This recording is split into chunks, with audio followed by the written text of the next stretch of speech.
जय बोलिए महावीर भगवान की जय बोलिए अनंतानंत सिद्ध परमेष्टि भगवानों की जय बोलिए आचार्य भगवान श्री उमा स्वामी जी महाराज की जय बोलिए इस युग के प्रथमाचार्य श्री चारित्र चक्रवर्ती शांत सागर जी महाराज की जय बोलिए आचार्य भगवान श्री विमल सागर जी महाराज की जय बोलिए श्वेत पिच्छाचार आचार्य भगवान श्री विद्यानंद जी महाराज की जिनवाणी माता की सभी को जय जिनेन्द्र जय दू जुड़ंदो।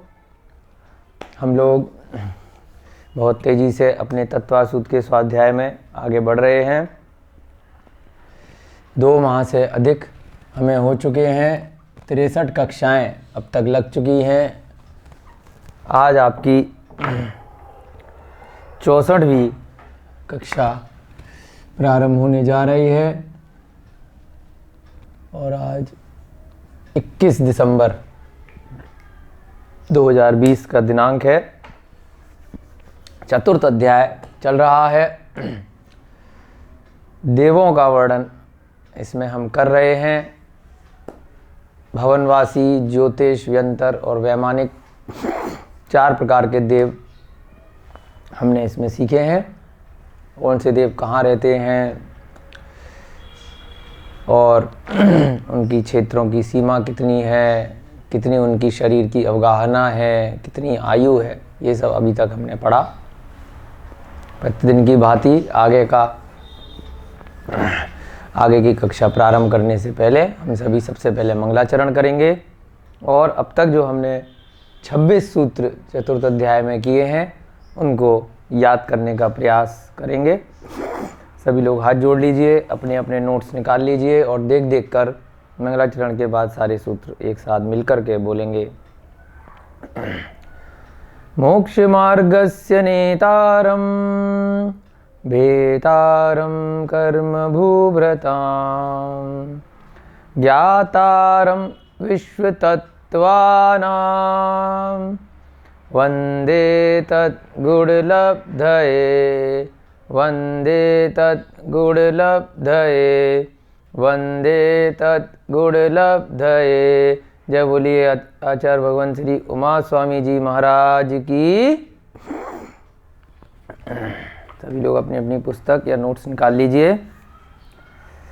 देवाश्चतुर्दिकाया आदितस्त्रिषु पीतान्तलेश्या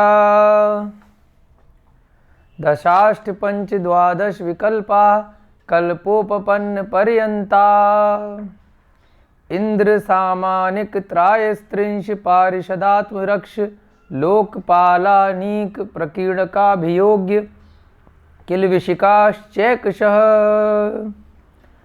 त्रायस्त्रिंश लोकपाल वर्ज्या व्यंतर ज्योतिषका पूर्वयो द्वीन्द्रा काय प्रविचारा आ ऐशानात् शेषा स्पर्श रूप शब्द मनः प्रविचारा परे अप्रविचारा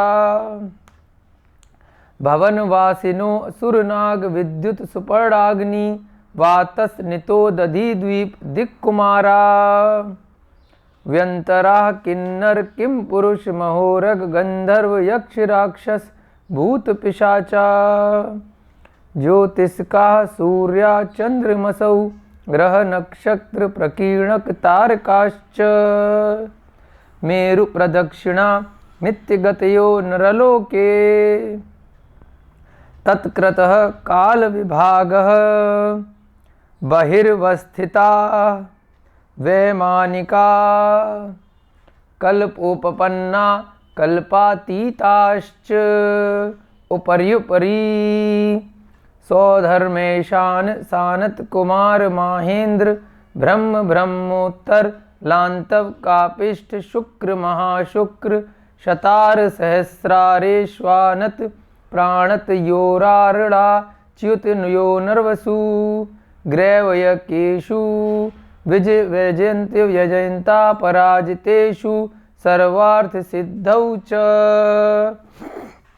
स्थिति प्रभाव सुख द्युति लेश्या विशुद्धि इंद्रियावधि विषय तो अधिका, गति शरीर परिग्रहाभिमान तो हीना, पीत पदम शुक्ल लेश्या द्वित्रिशेषेषु, प्राग ग्रैव्यकेभ्यः कल्पा, ब्रह्मलोकालया लोकांतिका, सारस्वदादित्य वहन्य अरुण गर्दतोय तुषिता व्याधा व्याबाधा रिष्टाश्च, विजयादिषु द्विचर्मा।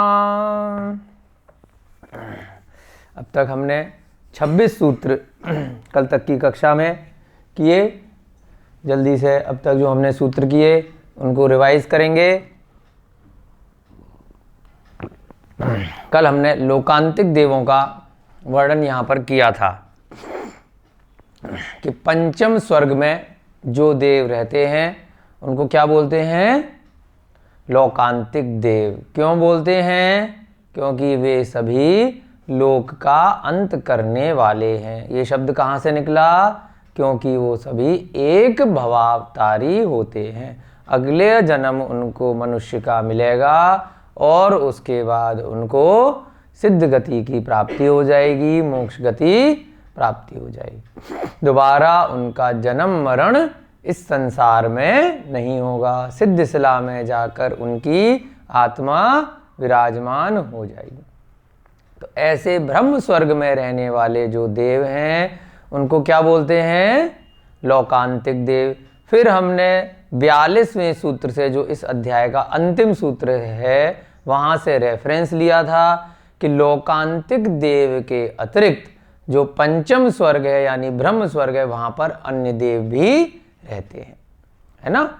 वहाँ पर उन अन्य देवों की देवियाँ इत्यादि भी होती हैं, लेकिन जो ब्रह्मचारी वाले देव हैं, जो हमेशा द्वादशांग का पाठ करते रहते हैं, तीर्थंकरों के पंच कल्याणकों में से मात्र तप कल्याणक में जाते हैं और हमेशा अपने ध्यान साधना में ही लीन रहते हैं, ऋषियों की भांति अपना जीवन यापन वहाँ पर स्वर्ग में रहकर भी करते हैं, तो ऐसे देवों को क्या बोलते हैं? लोकांतिक देव।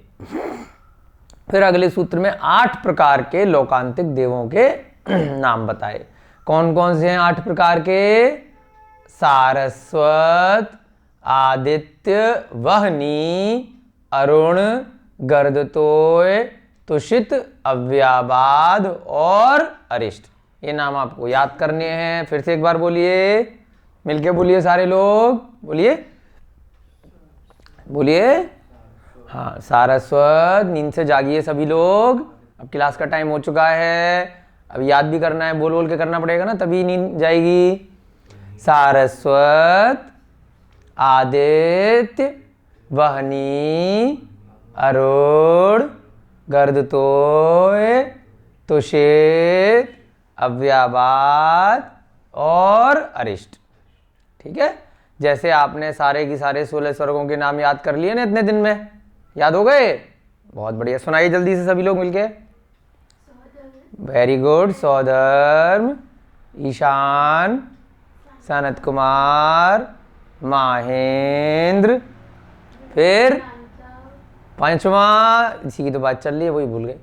ब्रह्म, ब्रह्मोत्तर, लांतव, कापेष्ट, शुक्र, महाशुक्र, शतार, सहस्रार, आनत, प्राणत, आरण, अच्युत। Very good. आप लोग तो बहुत होशियार हैं, एकदम से 16 की 16 नाम याद हो गए। ऐसे ही है 8 नाम याद करने हैं, ठीक है।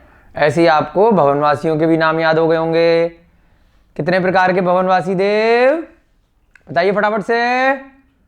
वेरी गुड, बहुत इंटेलिजेंट लोग हैं। 10 प्रकार के नाम बताइए सबके। देखो साथ साथ याद करते रहेंगे चीज़ों को तो आगे बहुत फायदा रहेगा, कभी भी कहीं पर भी आपको दिक्कत नहीं आएगी। कौन कौन से हैं 10 प्रकार के? असुर कुमार, नाग कुमार, विद्युत कुमार, सुपर्ण कुमार, अग्नि कुमार, वात कुमार, स्तनित कुमार, उदधि कुमार, दीप कुमार और दिक् कुमार। है ना। अब यही बाल बोध की कक्षाएं लग रही होती ना पहले भाग की, तो बच्चों को सब याद हो गया होता, और अभी तत्वार्थ सूत्र की बड़े लोगों की लग रही है, तो इसलिए क्या है अपन लोग याद नहीं कर पाते। कोई बात नहीं, उसका अभ्यास निरंतर करते रहेंगे तो सब चीज़ें याद भी होती रहेंगी। इसीलिए आपको सारे के सारे पिछले सूत्र प्रतिदिन रिवाइज कराते हैं, जिससे कि याद भी होता रहे। ठीक है, भवनवासी के बाद अगले देव कौन से थे? व्यंतर। कितने प्रकार के? 8 प्रकार के। नाम बताइए फटाफट से।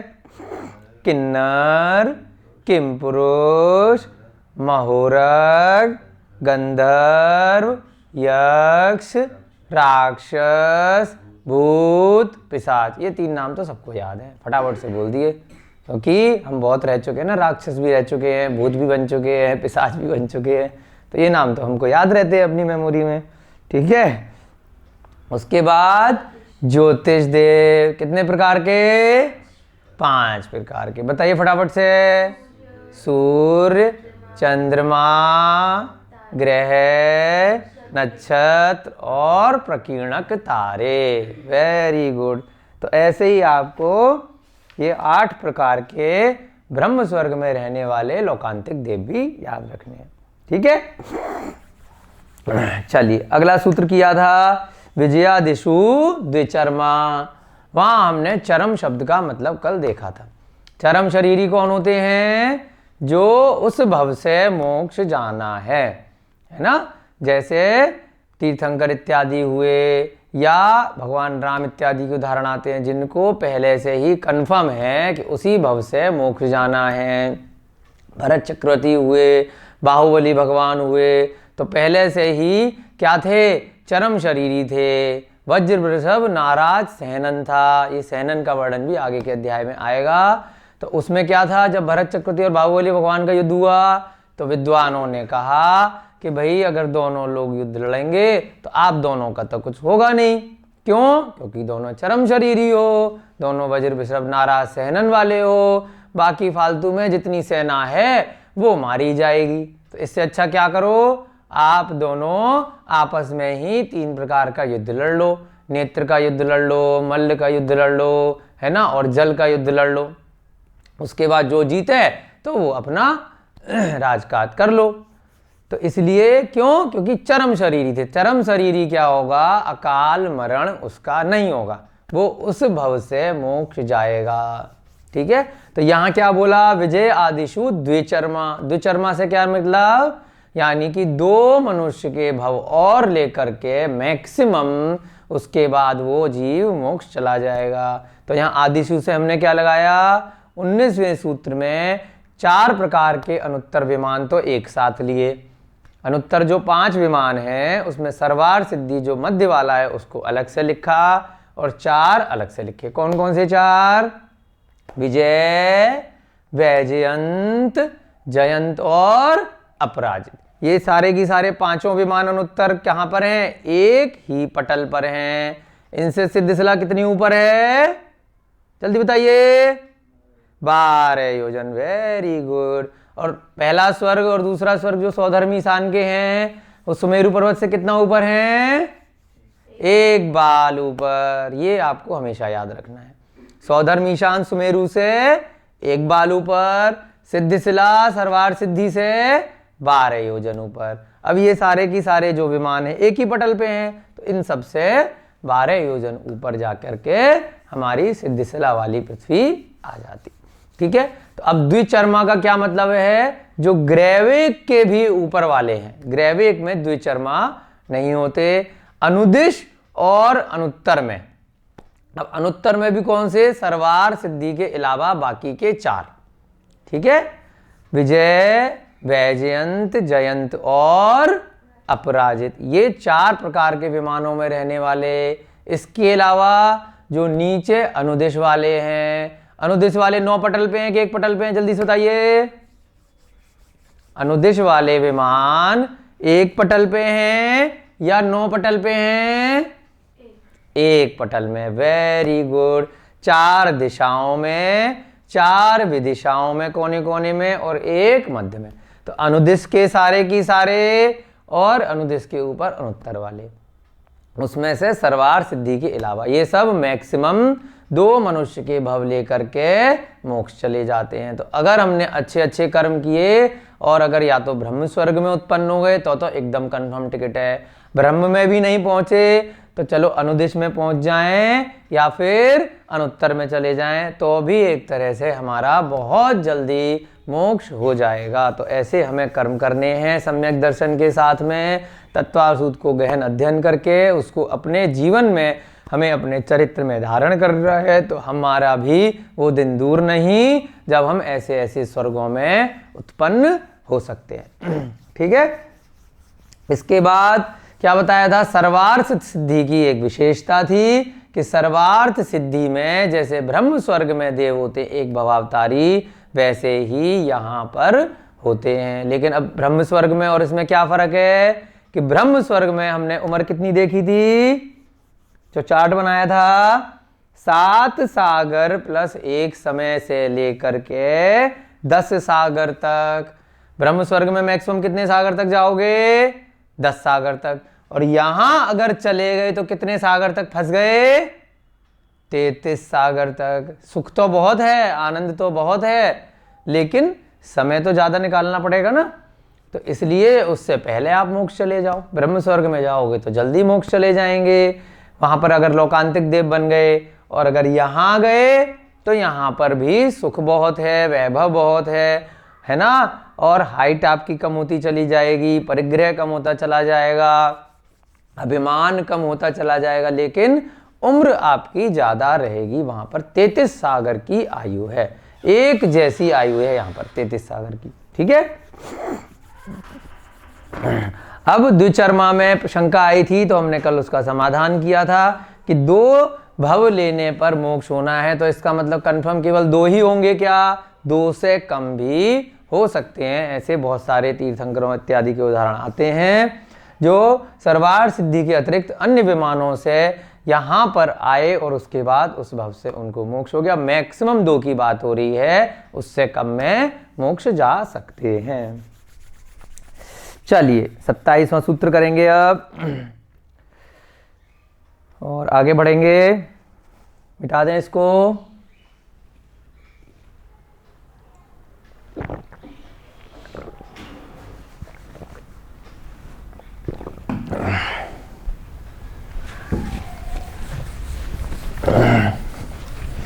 अब आगे के जो सूत्र आने वाले हैं, जो हमने पहले सभी देवों की आयु का चार्ट बनाया था कि उनकी स्वर्गों में स्थिति कितनी कितनी है, वो चार्ट का आधार क्या था। ये जो आगे के काफी सारे सूत्र आने वाले हैं, अलग अलग सूत्रों में सभी देवों की आयु बताई गई है।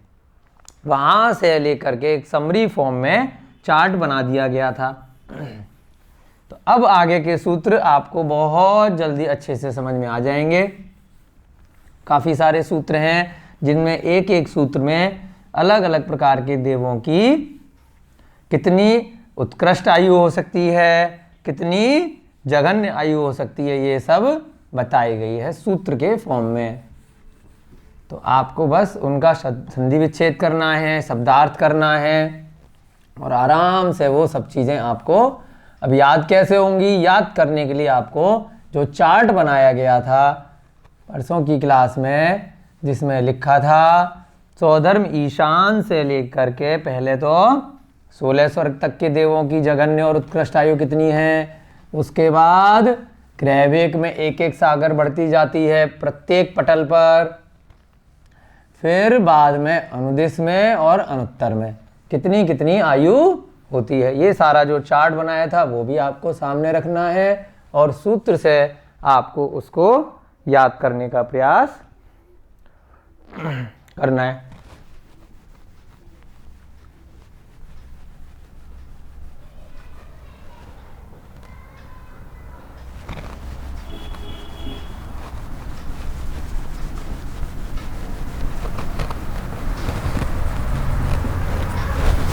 चलिए 27वें नंबर का सूत्र देखेंगे सभी लोग मिलकर के।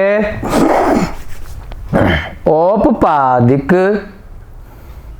मनुष्येभ्य शेषात्रियग योन्यः। औपपादिक।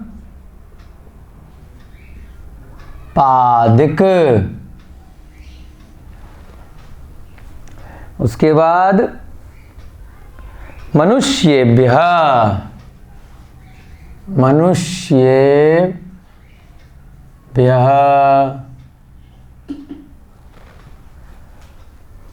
शेषास्ति, शेषास्त्रियग योनियः।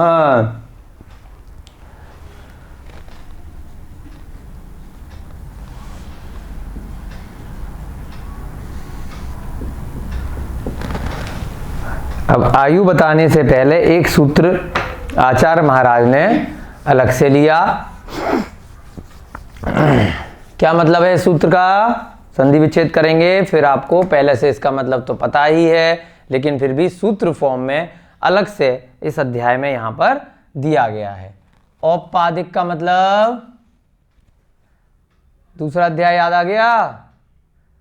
जन्म के प्रकार, उपपाद जन्म, गर्भ जन्म और सम्मूर्छन जन्म, याद है आपको?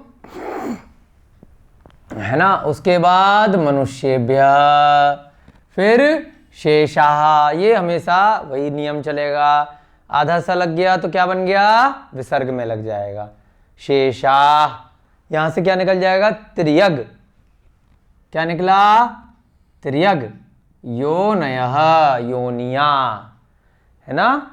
निकाल लीजिए। चलिए, आप लोग ढंग से रिवाइज कर रहे हैं वैसे तो। दूसरा अध्याय निकालिए, 31वें नंबर का सूत्र निकालिए।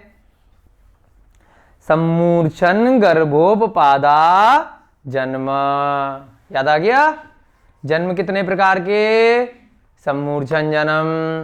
साथ साथ रिवाइज करते रहेंगे तो सारे के सारे अध्याय आपको बिल्कुल कनेक्शन में रहेंगे। ठीक है। सम्मूर्छन किसका होता है? जल्दी बताइए। सम्मूर्छन जन्म वाले जीव कौन से हैं?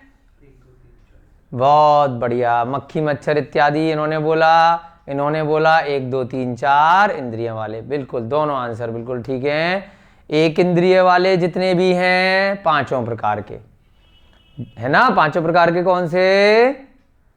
जल का एक, अग्नि का एक, वनस्पति का एक, है ना, वायु का एक और पृथ्वी का एक। ये सभी सम्मूर्छन जन्म वाले होते हैं। इनके अलावा लट पिपील भ्रमर आदि, यानी चींटी हुई, मच्छर मक्खी हुए, लट हुई, ये सब क्या होंगे? जितने भी मच्छर मक्खी दिखाई देते हैं सब सम्मूर्छन वाले होंगे।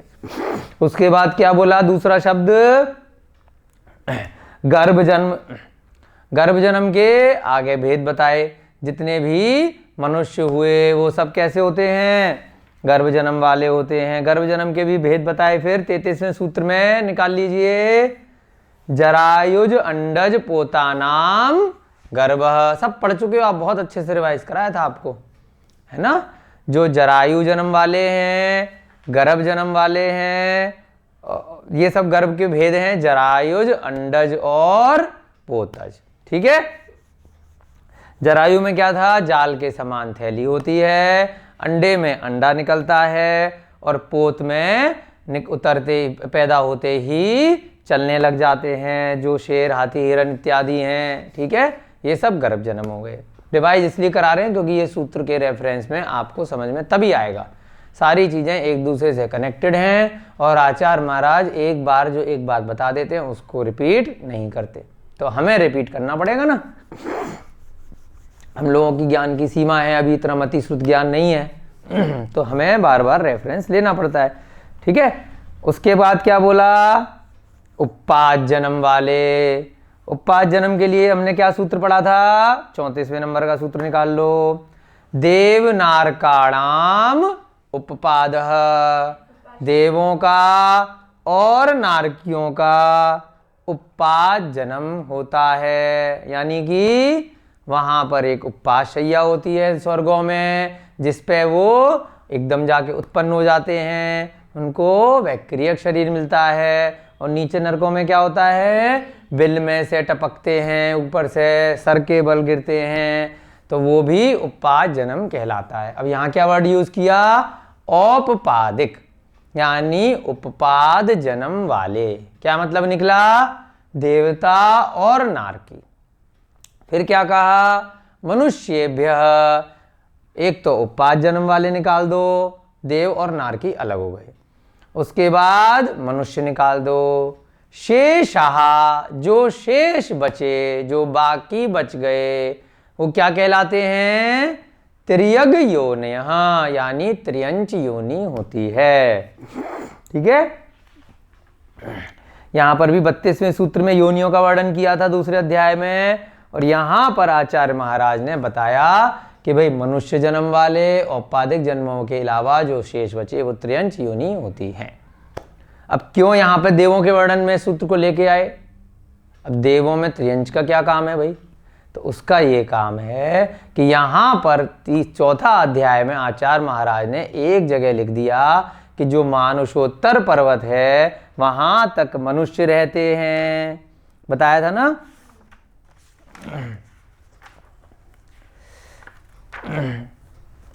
मानुषोत्तर पर्वत के बाहर मनुष्य नहीं जा सकते, तो इसलिए यहां पर बताया कि त्रियंच कहीं पर भी जा सकते हैं, और इन दो योनियों के अलावा जो बच गई, क्योंकि देवों का वर्णन हो गया पिछले इस अध्याय में, पिछले अध्याय में नारकियों का हो गया, मनुष्य को बता दिया कि 2.5 द्वीप के बाहर भाई साहब मनुष्य नहीं जा सकते 45 लाख योजन के अलावा। तो अब ये 4 गतियों को बताने के लिए कि यहां पर अलग से ये सूत्र इसी अध्याय में दिया गया। अब यहां पर बार बार कंफ्यूजन आता है कि त्रियग और त्रस में कुछ फर्क है क्या, पहले भी हम एक बार बता के आए हैं, पहले दूसरे अध्याय में बहुत अच्छे से समझाया था, फिर से रेफरेंस आ रहा है तो फिर से अभी आपको 2 मिनट में इसको समझाएंगे कि त्रस और त्रियंच एक बात होती है या अलग अलग होती है, बताइए। वेरी गुड, अलग अलग होती है, अभी उसको समझेंगे। सबसे पहले इसका संधि विच्छेद करते हैं, औपपादिक, मनुष्येभ्यः, उसके बाद शेषाः, विसर्ग क्यों लगाया, स हटा दिया, फिर क्या रह गया, त्रियग, आधा ग है ये, और उसके बाद योनयः, यानी कि त्रियंच गति या त्रियंच योनि होती है। 4 गतियां पढ़ी हैं बचपन से बाल बोध में आप लोगों ने, मनुष्य गति, देव गति, नरक गति और त्रियंच गति। इस सूत्र में चारों आ गई। औपाधिक में कौन सी आ गई, देव और नरक गति, तीसरी मनुष्य गति, उसके बाद शेष जो बच गई इनके अलावा चौथी कौन सी गति, त्रियंच गति। बिल्कुल ठीक। क्या अर्थ निकला इसका, उपपाद जन्म वाले। उपपाद जन्म वाले कौन से हैं, दूसरे अध्याय से हमने आपको दिखा दिए। दूसरे मनुष्य, फिर शेष, त्रियग योनि है माने त्रियंच योनि होती है, अर्थात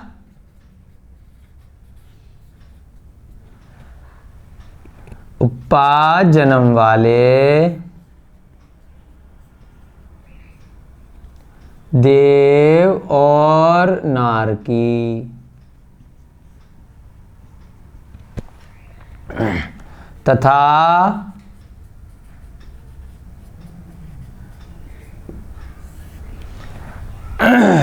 मनुष्यों के अतिरिक्त, शेष माने उससे अलग जो बचे रह गए, मनुष्यों के अतिरिक्त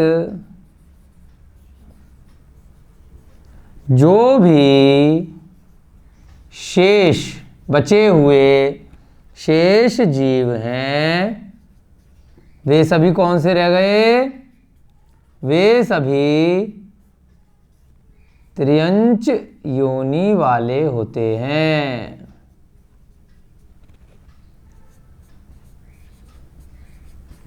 अब जल्दी से हम यहाँ पे रिवाइज करेंगे, जिससे कि आपको जो कंफ्यूजन बार बार आता है हमेशा के लिए, बिल्कुल जीवन भर के लिए पक्का हो जाए। त्रस और त्रियंच में फर्क होता है। कैसे फर्क होता है? जीव कितने प्रकार के? 2 प्रकार के। कैसे?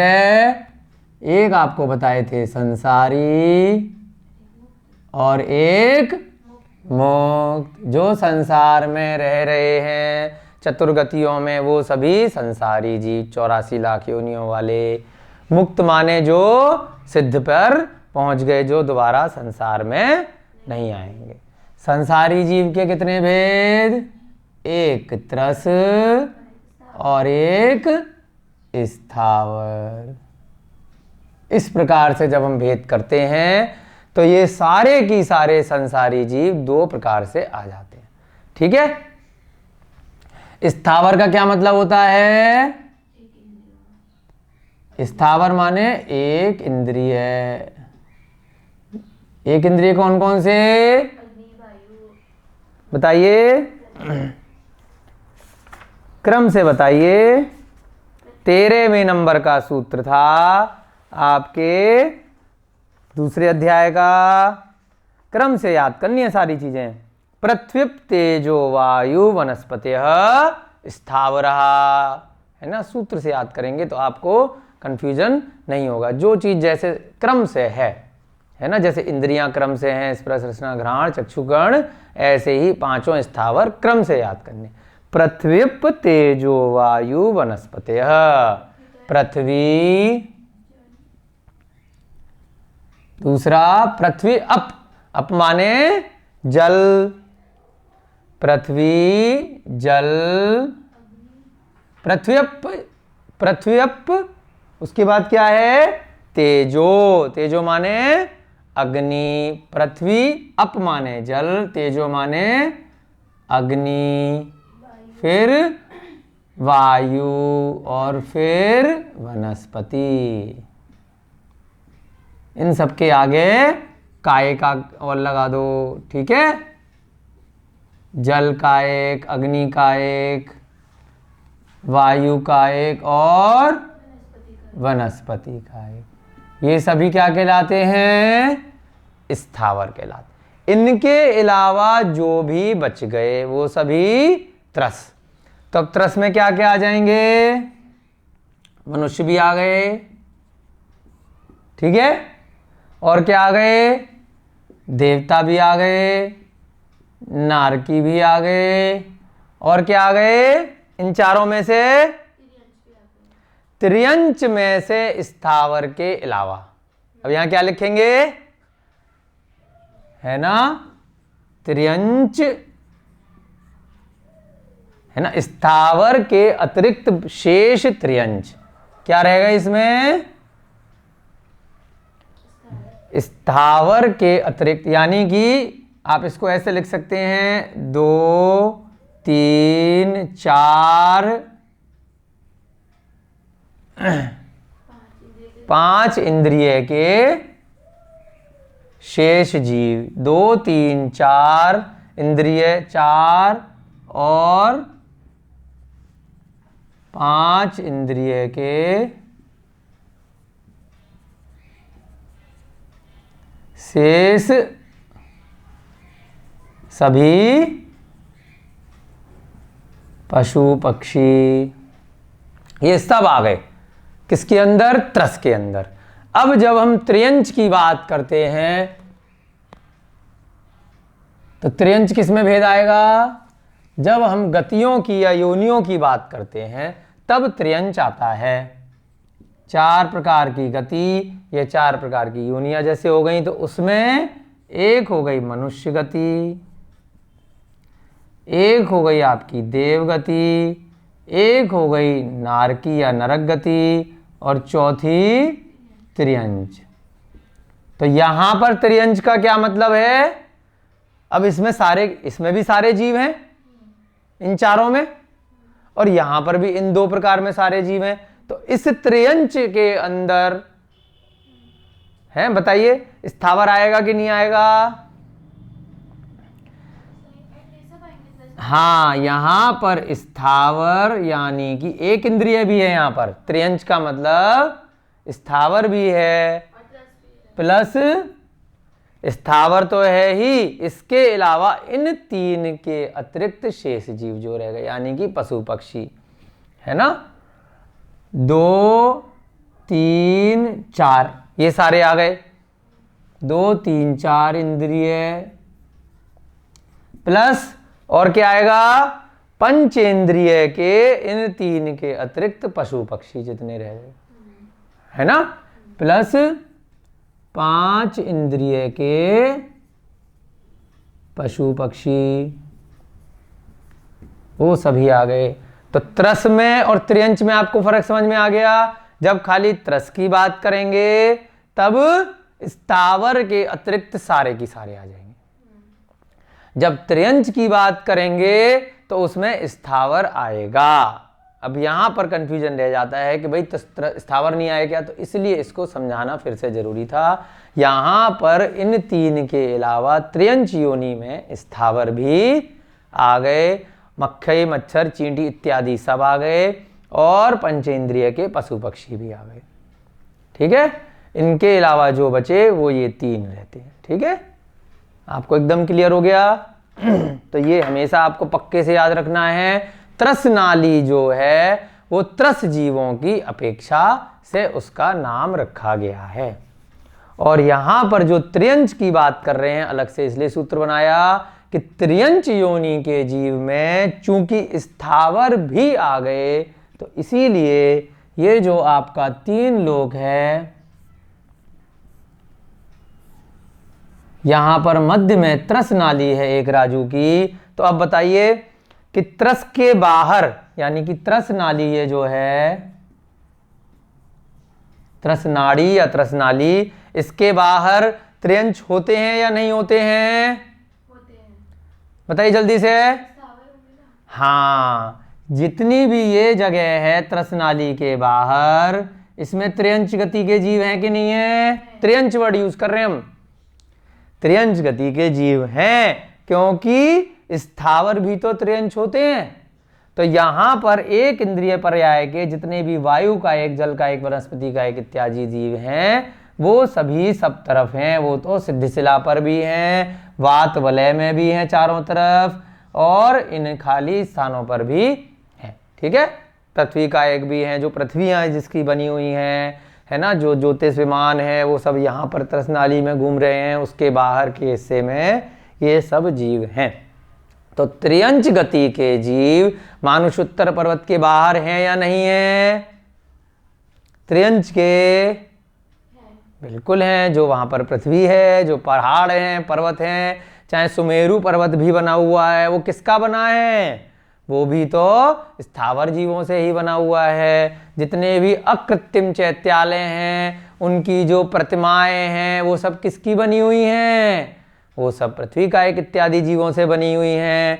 जितने भी सूर्य आदि के विमानों की जो विमान की जो जगह है, जो पृथ्वी है, वो सब किसकी है?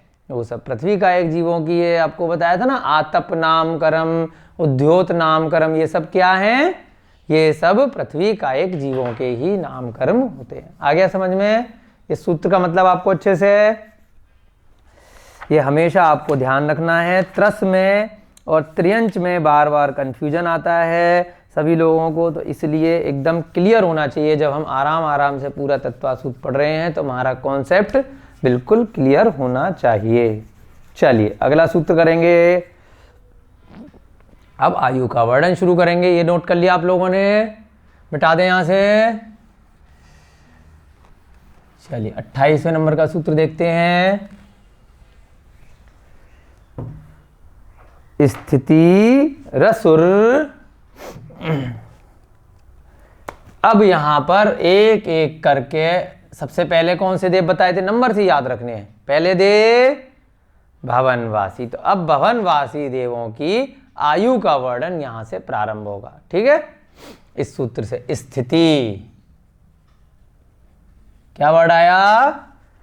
स्थिति। स्थिति का मतलब पहले भी आपको बताया था, स्थिति माने 20वें नंबर के सूत्र में भी आया था, स्थिति प्रभाव सुख द्वितीयलेश्या। अधिक अधिक होती है स्थिति माने आयु, एक स्थान पर कोई जीव कितने समय तक स्थित रहता है, तो उसको क्या बोलते हैं, आयु। स्थिति, स्थिति के बाद वर्ड क्या आया, रसुर, फिर नाग सुपर्ण, नाग सुपर्ण, द्वीप शेषाणाम, द्वीप शेषाणाम, उसके बाद सागरोपम त्रिपल्यो, सागरोपम त्रिपल्यो, पमार्ध हीन मिता, यहां से लेते हैं, त्रिपल्यो पमार्ध हीन मिता।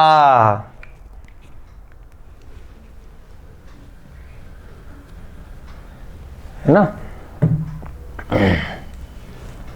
चलिए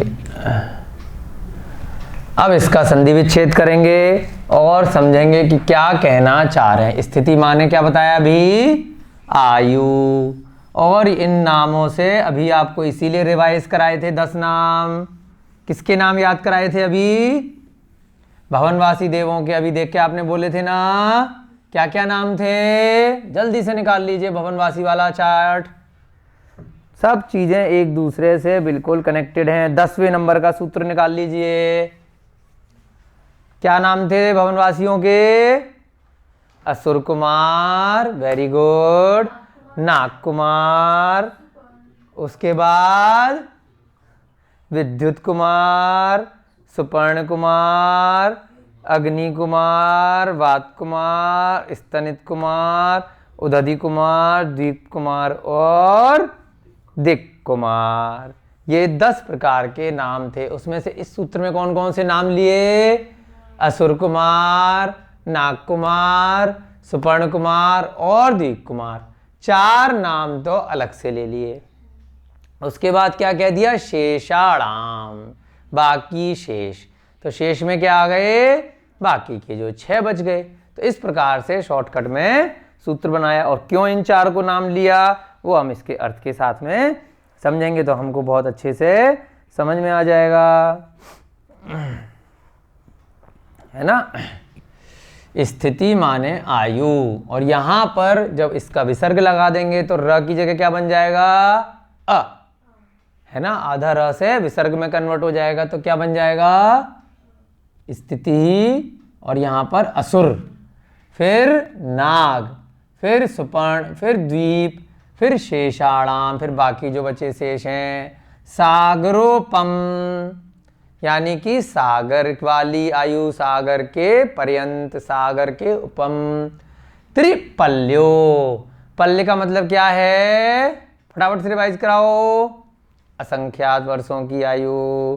कितने से ज्यादा बड़ी संख्या पल्य में पहुंच जाती है, 1 करोड़ पूर्व से अधिक की संख्या पल्य में चली जाती है।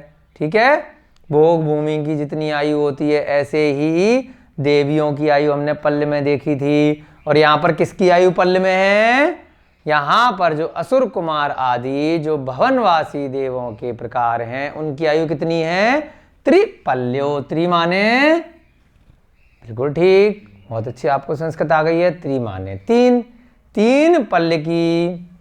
ऊपर सागरोपम लिखा, यहाँ पर त्रिपल्योपम। उसके बाद अ इधर ले लिया तो अर्ध हीन मिता।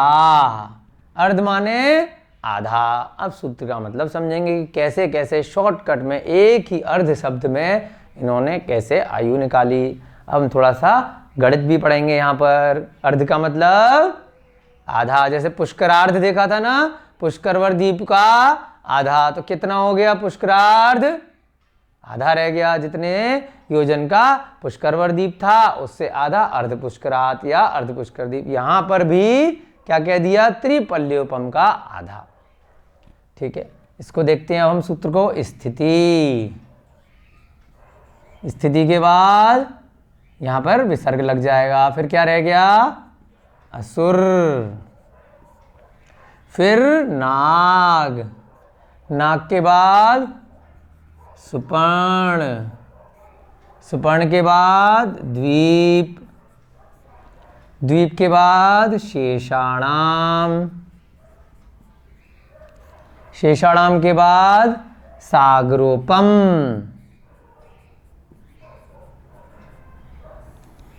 कुछ की आयु तो सागर है, इसलिए पल्ल से सागर कितना बड़ा है, बहुत बढ़िया, आप लोग बहुत अच्छे से याद कर रहे हैं। 10 कोड़ा कोड़ी पल्ल का एक सागर है, कल आया था ना। यानी कि पल्ल में भी 10 कोड़ा कोड़ी है ना, 10 लगाओ पहले, फिर करोड़ के जीरो लगाओ, फिर एक और करोड़ के जीरो लगाओ, तब जा करके एक सागर बनता है।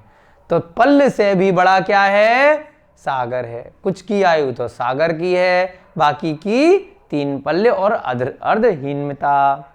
बहुत बढ़िया, आप लोग बहुत अच्छे से याद कर रहे हैं। इसी प्रकार से याद करते रहेंगे तो आपको भी आनंद आएगा, हमें भी आनंद आएगा। ठीक है। सागरोपम, उसके बाद क्या लिखा, त्रिपल्योपम, त्रिपल्योपम।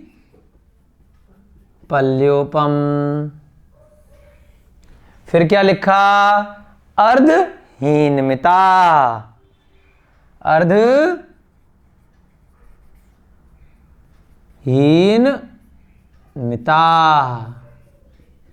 कुछ कुछ शब्द हैं बार बार रिपीट होंगे तो पक्के से याद होनी चाहिए। पल्ले में और सागर में बड़ा कौन है, छोटा कौन है, पल्ले छोटा है, सागर बड़ा है। ठीक है। और अगर खाली वर्ष की बात करें तो वर्ष तो इनसे भी छोटा है, मिटा दें इधर का। चलिए पहले इनका अर्थ लिखेंगे। स्थिति माने आयु।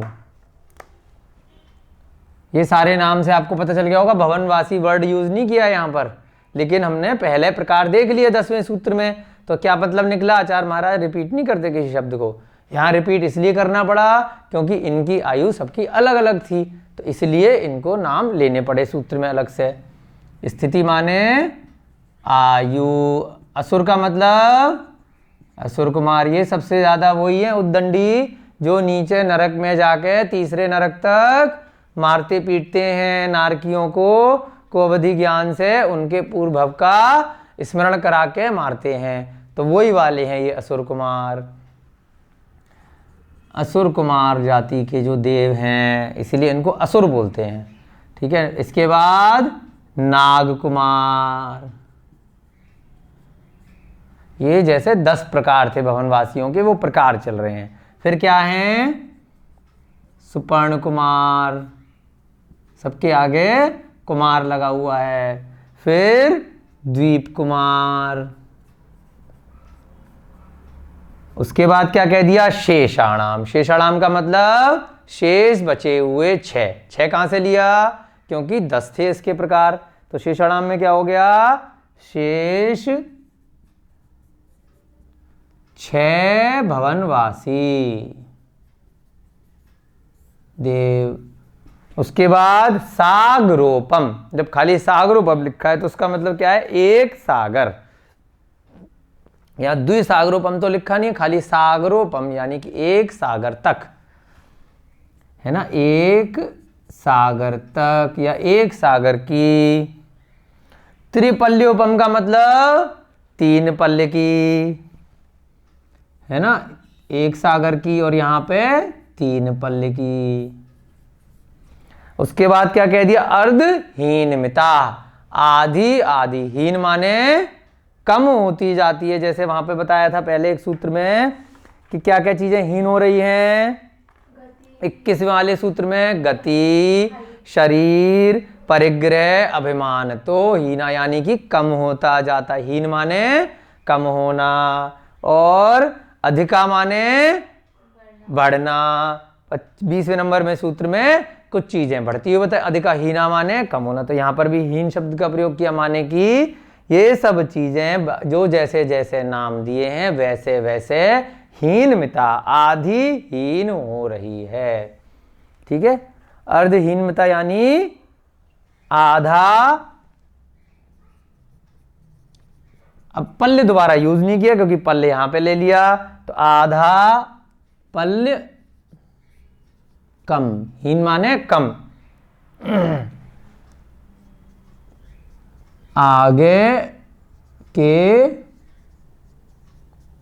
प्रत्येक में, जो आगे के नाम इन्होंने दिए, अब आगे के प्रत्येक नाम कैसे है अब पढ़िए, देखिए फिर बहुत अच्छे से समझ में आएगा। सबसे पहले क्या कहा, ये नाम बता दिए, असुर, नाग, सुपर्ण, द्वीप और शेष। कितने भाग में बांट दिए 10 को? 5 भाग में बांटे। कैसे? 1 2 3 4 और 5। इस प्रकार से जो 10 देव थे उनको यहां पे इस सूत्र में 5 भाग में बांट दिया गया। 4 मुख्य रूप से अलग ले लिए और 5वें नंबर पे सारे की सारे ले लिए। ठीक है, फिर क्या कह दिया, अब सीरीज से लगा लो। आचार्य महाराज के सूत्र बनाने की एक ही विधि रहती है, एक बार लिख दिया फिर आगे लिख दिया कि अपने क्रम से लगा लो। कैसे लगाएंगे? फिर लिख दिया सागरोपम, तो एक सागर किसकी हुई? पहले वाले की। समझना बहुत जरूरी है सूत्र को, सूत्र लिखने का तरीका। एक सागर किसकी? पहले वाले की। 3 पल्ले किसकी? कहां पर आ रहा है?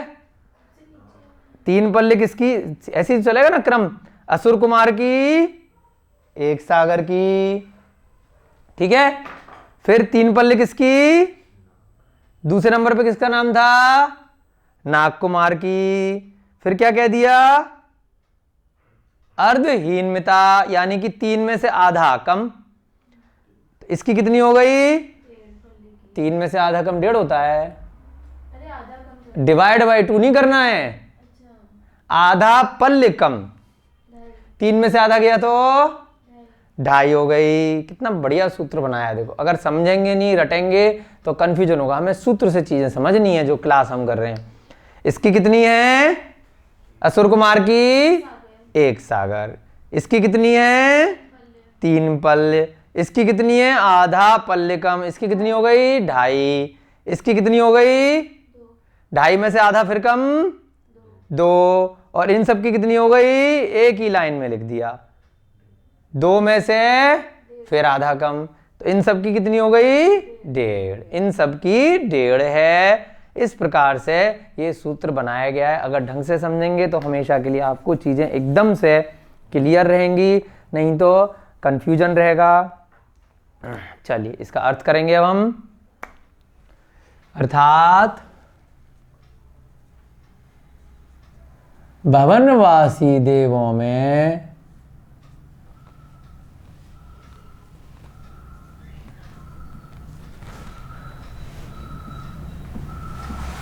क्या मतलब निकला? असुर कुमार देव की आयु, है ना, ये सारे नाम लिख के क्रम से एक सागर की, 3 पल्य की और आगे के प्रत्येक में आधा पल्य कम होती है। भवनवासी देवों में आयु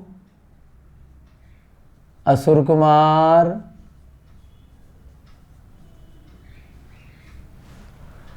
नाग कुमार, पहले सूत्र का अर्थ लिखेंगे फिर उसको समझेंगे।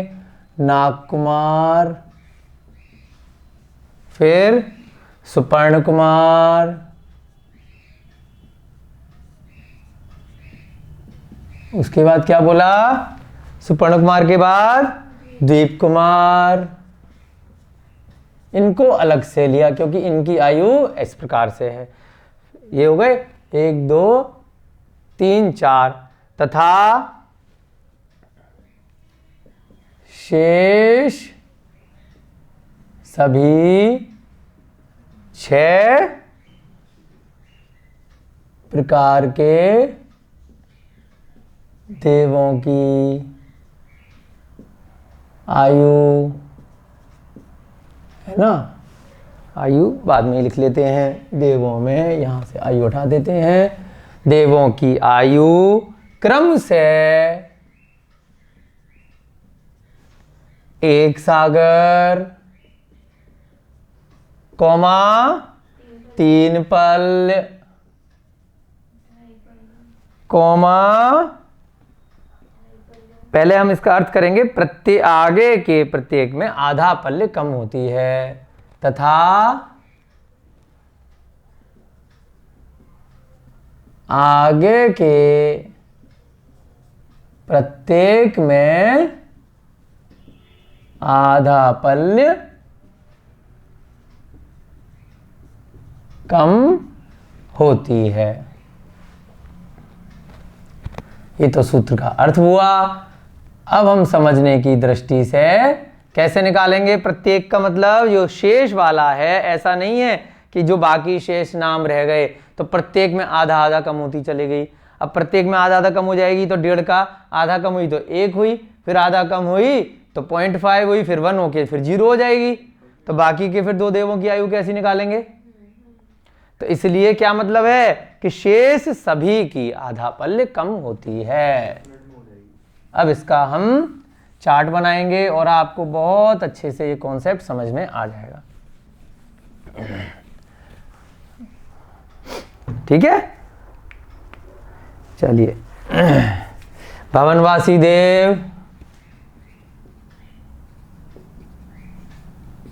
और उनकी आयु पे लिख लेते हैं। नाम बताइए किस प्रकार से नाम है। अब इसके हिसाब से नाम लिखने पड़ेंगे। यहां जो आयु के हिसाब से नाम है, ज्यादा आयु किसकी है, असुर कुमार। यही सबसे ज्यादा परेशान करते हैं नीचे नरकों में जाकर। कितनी आयु है, 1 सागर। सारे असुर कुमार खराब होते हैं क्या? तो उनकी आयु इतनी है, उनमें डिपेंड करेगा उनके अगर अच्छे भाव बन गए। जैसे सारे मनुष्य भी खराब नहीं होते, कुछ अच्छे होते, अगली गतियां उनकी अच्छी बन जाएंगी जैसे जो कर्म करेगा। अब जैसे मान लीजिए कुत्ता है तो कुत्ते की जो पर्याय है, जो प्रकृति है, वो रहेगी रहेगी। अब सारे कुत्ते खराब होते हैं क्या, जरूरी नहीं है ना। नारकियों में भी सारे नारक, उसमें भी शांत परिणाम बाद में आ जाते हैं, है ना। तो ऐसे ही सारे की सारे देवताएं अच्छे होते हैं क्या, जरूरी नहीं है। उनमें भी उनके संश्लेष परिणाम आ जाते हैं। वो आगे के सूत्र में आएगा कि देवताओं ने पहले बहुत अच्छा बंद किया और वहां जाकर के संश्लेष परिणाम हो गए उनके। हाँ, असुर कुमार के बाद नाग कुमार। नाग कुमार की कितनी आयु निकली, 3 पल। पल कम होता है, ठीक है।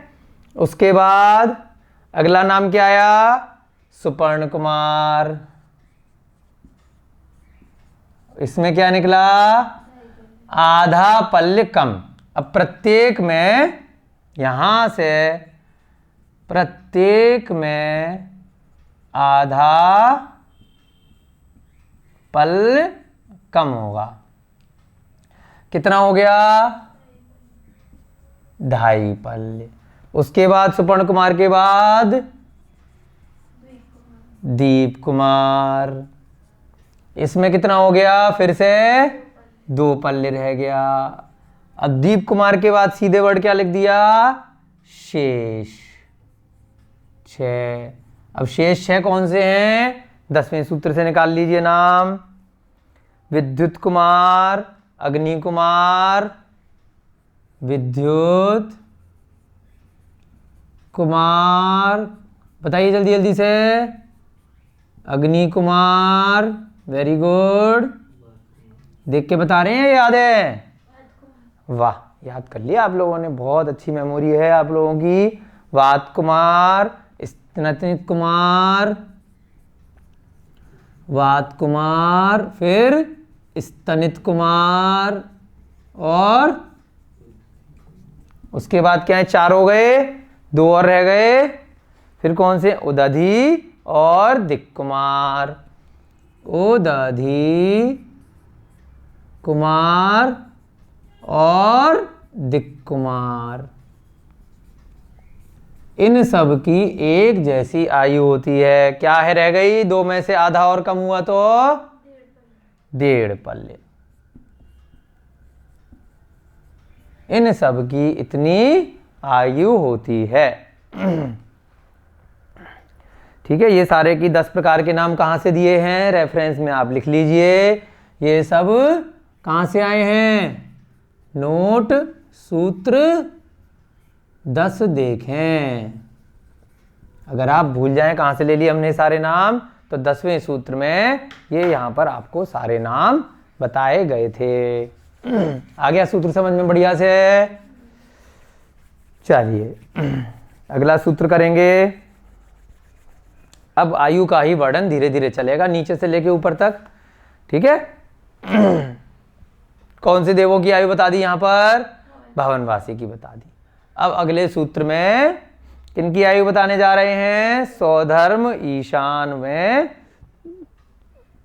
आयु बताएंगे। अब धीरे धीरे स्वर्गों की आयु पे आएंगे। मिटा दें इसको, नोट कर लिया आप लोगों ने?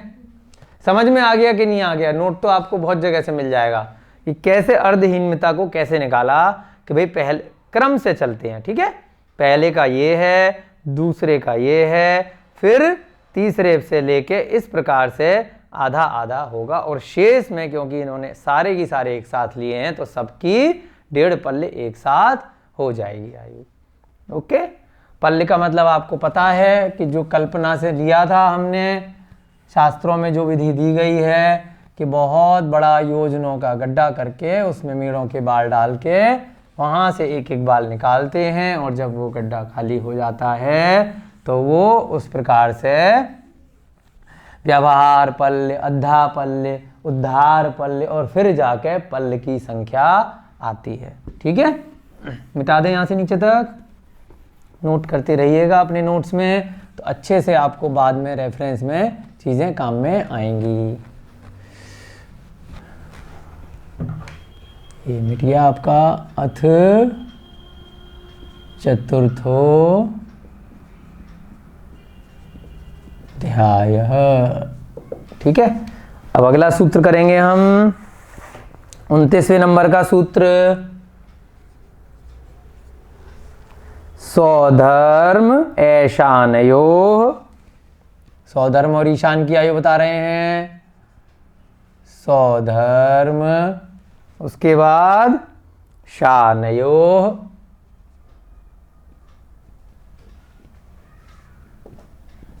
सौधर्मे शानयोः, है ना। यहाँ पर 2 मात्राएं हैं, सौधर्मयी शानयोः।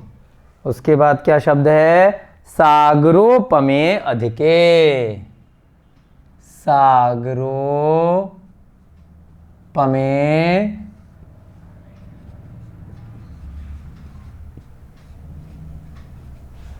अधिके। ठीक है, संधि विच्छेद करेंगे। आप लोगों को 16 स्वर्ग बिल्कुल याद हो गए थे। सौधर्म ईशान वाले कहाँ पर हैं? सबसे नीचे सुमेरु पर्वत से एक बाल ऊपर, एक ही पटल पर। सौधर्म वाला कौन सी दिशा में है? दक्षिण में। ईशान वाला उत्तर में। ऐसे 2-2 के जोड़े में एक के ऊपर एक हमारे 16 स्वर्ग होते हैं। 8 पटल में 16 स्वर्ग हैं। सबसे पहला पटल पे कौन सा है? सौधर्म ईशान। उसका वर्णन यहाँ पर कर रहे हैं। सागरोपमे, यानी कि एक सागर के बराबर। सौधर्म और यहाँ से ए ले लिया तो क्या बन गया? ईशानयोः। सागरोपमे और अधिके। सागरोपम से अधिक होती है। अब चार्ट आप आपका निकाल लीजिए जो हमने 22वें सूत्र के समय बनाया था। सौधर्म ईशान में पल्ले से 2 सागर तक की आयु बताई है यहाँ पे। अब आप कहेंगे यहाँ तो सागरोपमे लिखा है, चार्ट में हमने 2 सागर लिख दिया, गलती रह गई क्या? मिसप्रिंट था क्या? नहीं, मिसप्रिंट नहीं है। थोड़ा सा संस्कृत का ज्ञान और लेंगे आज। आप लोगों ने स्कूल में तो पढ़ा ही होगा 8वीं 10वीं क्लास तक, है ना। तो एक सूत्र होता है फलम फले फलानी। संस्कृत में एक वचन होता है, द्विवचन होता है और बहुवचन होता है। प्राकृत में द्विवचन नहीं होता। जब हमने प्राकृत की कक्षाएं ली थी वहां पर भी ये डिफरेंस बताया था कि प्राकृत में एक वचन और सीधे बहुवचन होता है। संस्कृत में क्या है, दो लोगों को कहने के लिए एक ही मात्रा लगा दी जाती है। फलम फले फलानी, फले माने ए लगा दिया, तो यहां पे सागरोपमे कर दिया। पिछले सूत्र में देखो, अभी जो हमने वहां पे 28वें नंबर का सूत्र किया, वहां क्या लिखा था, शेषाणाम सागरोपम, वहां ए नहीं किया था। एक एक मात्रा का कितना महत्व है। यहां क्या कर दिया, ए कर दिया। जब द्विवचन में संस्कृत में कोई शब्द लिखते हैं तो द्वि साथ में लिखना जरूरी नहीं होता, सीधे क्या कर दो, मात्रा लगा दो, तो वो ऑटोमेटिकली उसका मतलब क्या हो गया, दो हो गया। तो यहां पर आपने जो चार्ट बनाया था बिल्कुल ठीक बनाया था। सौधर्म ईशान में अधिकतम आयु कितनी है, उत्कृष्ट आयु सागरोपमे, यानी कि 2 सागर की। ठीक है, सौधर्म संधि विच्छेद किया तो क्या बना, ए के ऊपर भी मात्रा लगेगी क्योंकि आई है, तो ए शानयो, फिर क्या बना, सागरो पमे, यानी कि 2 सागर, फिर अधिके। अधिके का मतलब क्या है, 2 सागर से कुछ अधिक। अब कुछ अधिक का क्या मतलब है, उसके लिए जो अभी आपने प्रश्न पूछा था कि सारे देव अच्छे होते हैं क्या, सारे देव बुरे होते हैं कि संक्लेश परिणामों की वजह से कुछ देवों की आयु पहले कुछ ज्यादा बांधी थी और बाद में कुछ कम हो गई, तो नीचे के स्वर्गों में आ गए। जैसे हमने राजा श्रेणिक का उदाहरण देखा कि पहले उन्होंने 7वें नरक की आयु बांध ली, लेकिन परिणाम भगवान महावीर के समूसरण में आके अच्छे हो गए। पहले जब उन्होंने सर्प गले में डाल दिया एक मुनि महाराज के, तो 7वें नरक की आयु हो गई। बाद में परिणाम अच्छे हो गए तो थोड़ा प्रमोशन हो गया। जैसे कई बार होता है ना, कोई कैदी है, मर्डर करके गया, उसको 15 साल की सजा हुई, जेल में उसने अच्छा काम किया तो उसकी सजा कम कर दी गई। अब ऐसे ही कम सजा पाया हुआ व्यक्ति पहुंचा और उसने वहां जाकर और ज्यादा गलत काम किया तो उसकी सजा बढ़ा दी गई। अब यहां स्वर्गों में क्या होता है कि पहले अच्छे काम किए, अच्छी आयु मिल गई, लेकिन बाद में अभिमान हो गया या संक्लेश परिणाम हो गए, बुरे परिणाम हो गए, तो उससे क्या होगा, डिमोशन हो जाएगा। जैसे ऑफिस में भी होता है ना, पहले तो प्रमोशन कर दिया, ऑफिसर बना दिया, बाद में उसने पद का दुरुपयोग किया, नीचे आ जाओ। तो सेम व्यवस्था यहाँ पर है। तो उस दृष्टि से ये अधिके शब्द का उपयोग किया गया है। ये चीज़ हमने कई जगह टीकाओं में भी देखी है और हमने प्रवचनों में भी सुनी है और कई पुस्तकों में भी इस प्रकार से अधिके शब्द का तात्पर्य लिया गया है। और ये शब्द अगले सूत्र में भी 31वें नंबर के सूत्र में भी आएगा, रधिकानि तु, वो भी कल की कक्षा में करेंगे, तो वहां पर भी उसके रेफरेंस में इस अधिके का मतलब वही लिया गया है। ठीक है, अब क्या देखेंगे हम, सौधर्म एशान्यो सागरोपमे अधिके। तो अधिक वर्ड वैसे इसलिए नहीं लेंगे क्योंकि कल हमने जब सूत्र का चार्ट बनाया था तो सागर से जैसे ही एक समय अधिक हो गया, सेकंड का असंख्यात्मा भाग जैसे ही बढ़ा, तो कौन से स्वर्ग में पहुंच जाओगे आप, अगले स्वर्ग में पहुंच जाओगे, उसकी जगन आयु बन जाएगी। 2 सागर प्लस 1 समय जैसे ही हुआ तो कहां पहुंच जाओगे, सानत कुमार माहेंद्र में। तो इसलिए ये अधिक का मतलब क्या है, ये वो अधिक नहीं है कि इससे अधिक होती, इससे जरा सी अधिक होते ही कहां पहुंचोगे, अगले स्वर्ग में पहुंचोगे। तो इस अधिक का क्या मतलब है, जिन देवों ने कुछ बड़ी आयु बांधी थी परंतु संक्लेश परिणाम से उनको डिमोशन दे दिया गया, नीचे आ गए, तो उस दृष्टि से उन देवों की अपेक्षा से उनकी आयु सागरोपमे अधिके होती है। सौधर्म ईशान का क्या मतलब है, इन सब बातों को लिखवा भी देंगे तो और पक्का हो जाएगा। सौधर्म और ईशान स्वर्ग में कैसी आयु होती है, सागरोपमे माने 2 सागर की। 2 क्यों निकाला? अभी एक्सप्लेन आपको किया। अधिक माने कुछ अधिक। इसमें ये 2-3 आपके नोट बन जाएंगे, कुछ अधिक का मतलब।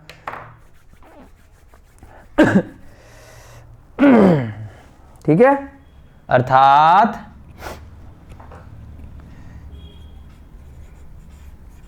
स्वधर्म और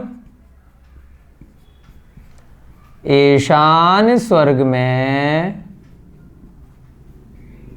कौन सी आयु की बात कर रहे हैं यहां पे? उत्कृष्ट आयु की।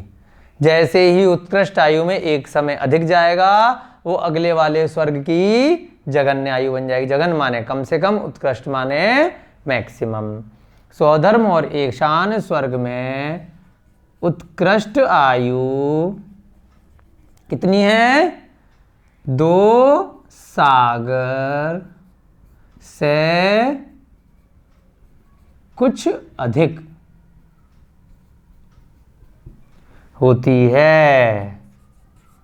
कुछ अधिक को इन्वर्टेड कॉमा में लिया है क्योंकि ये इंपॉर्टेंट शब्द है। इसका मतलब कुछ अधिक वैसे नहीं है कि 2 सागर से कुछ समय अधिक, कुछ घंटे अधिक, ऐसा नहीं है। कुछ अधिक का मतलब अन्य देवों की अपेक्षा से है।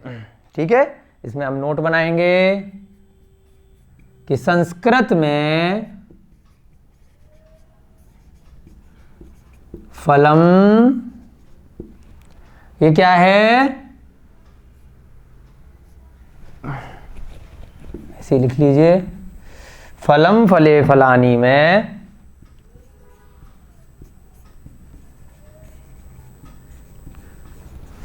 इस प्रकार से याद कराया जाता है। फलम फले फलानी में फले क्या है? द्विवचन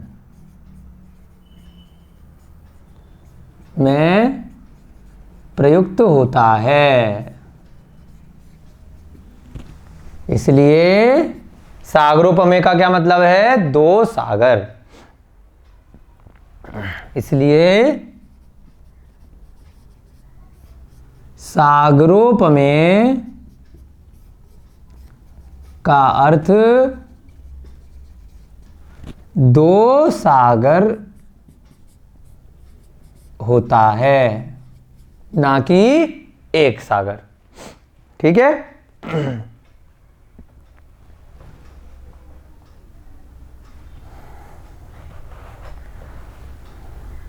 और यहां जो कुछ अधिक वाला शब्द है, इसको मिटा दें।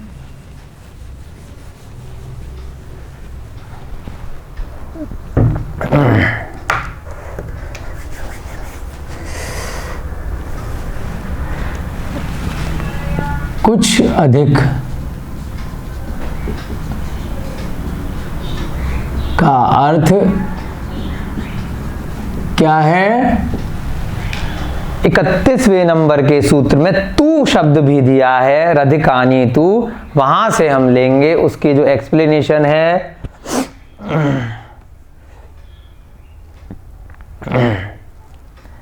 कि कुछ देवों ने 12वें स्वर्ग तक, यानी शतार और सहस्त्रार स्वर्ग तक कुछ अधिक होता है। जिन्होंने कुछ अधिक का अर्थ 31वें सूत्र में तूप शब्द का प्रयोग किया है, भी आगे वाले में, वहां और यहां पर सभी दोनों तीनों सूत्रों में एक ही बात है, तू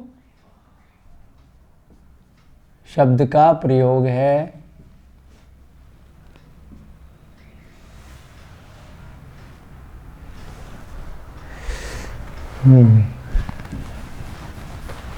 तू शब्द का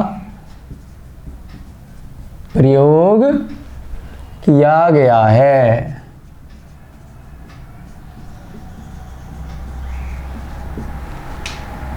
ये उन देवों की अपेक्षा से है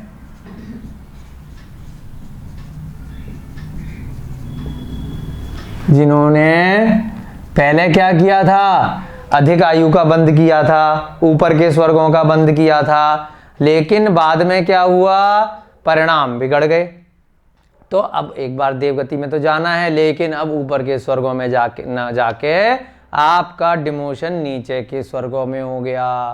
तो थोड़ी सी आयु आपकी इनसे ज़्यादा रहेगी, लेकिन वैभव और जो आपकी कांति इत्यादि जो ऊपर के स्वर्गों में ज़्यादा थी वो आपको कम मिल जाएगी, मात्र आयु आपकी ज़्यादा रहेगी, है ना। स्वर्गों में से नीचे आ जाओगे आप। उन देवों की अपेक्षा से है जिन्होंने पहले अधिक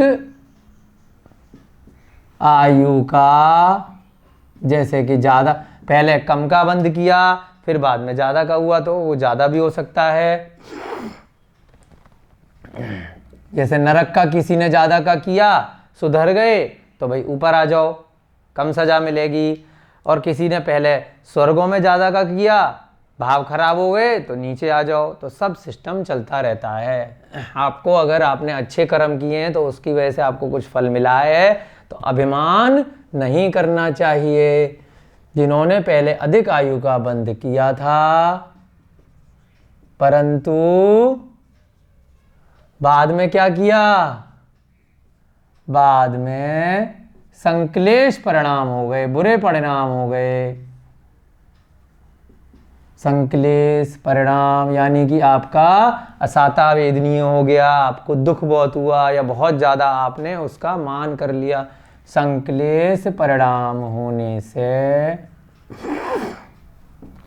क्या हो गया, आपको आयु कम हो गई और नीचे के स्वर्गों में जाना पड़ा। आयु कम हो गई और नीचे के स्वर्गों में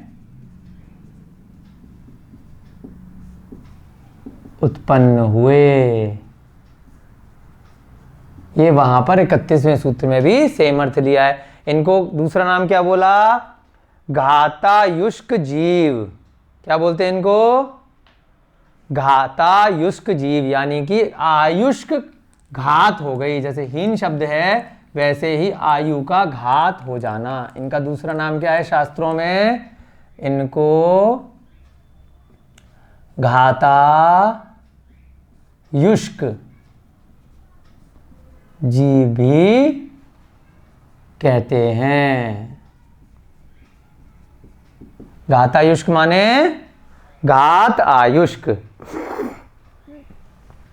आयु का घात हो जाना। ये शब्द भी कई बार प्रयोग में आता है। ठीक है, आपकी कक्षा का समय हो रहा है।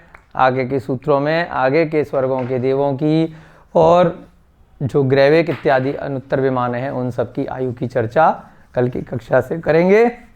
बहुत अच्छे से आप लोगों को समझ में आ रहा है, बहुत अच्छा लग रहा है, आप लोग बहुत मन लगा के पढ़ रहे हैं। जय बोलिए भगवान महावीर स्वामी की जय, बोलिए आचार्य भगवान श्री उमा स्वामी जी महाराज की जय, बोलिए चारित्र चक्रवर्ती श्री शांति सागर जी महाराज की जय, बोलिए आचार्य भगवान श्री विमल सागर जी महाराज की जय, बोलिए आचार्य भगवान श्री विद्यानंद जी महाराज की। सभी को जय जिनेन्द्र, जय दू जुड़ंदो।